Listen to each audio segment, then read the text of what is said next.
জুলাই আগস্টের অভ্যুত্থানে সক্রিয় ৫ শিক্ষার্থীকে হত্যায় জড়িতদের ৪৮ ঘণ্টার মধ্যে গ্রেপ্তার সহ ৩ দফা দাবি লিখিত আকারে প্রধান উপদেষ্টা ডক্টর মোহাম্মদ ইউনূস বরাবর জমা দিয়েছেন ইনকিলাব মঞ্চের নেতারা।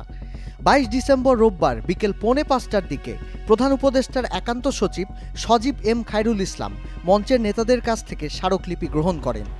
প্রধান উপদেষ্টার কাছে তিনি স্মারকলিপি পৌঁছে দেওয়ার আশ্বাস দিলে আন্দোলনকারীরা কাকরাইল মোড় ছেড়ে যান।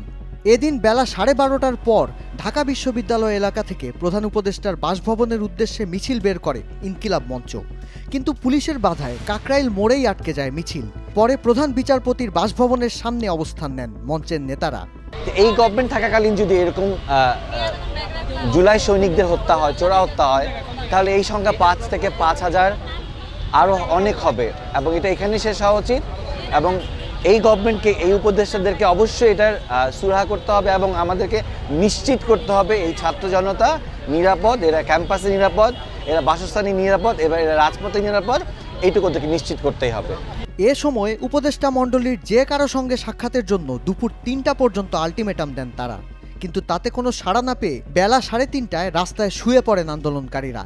তো কয়েকদিনের ঢাকা, চট্টগ্রাম সহ সারা দেশের বিভিন্ন জায়গায় ছাত্রদের টার্গেট কিলিং করে হত্যা করছে, তাও প্রত্যেকেই ছাত্র আন্দোলন ও গণ অভ্যুত্থানের সাথে জড়িত ছিল। তিনি আমাদের কাছে রিকোয়েস্ট করেছিলেন যেন আমরা আরও 30 মিনিট সময় তাদেরকে আলোচনা করার জন্য দিই।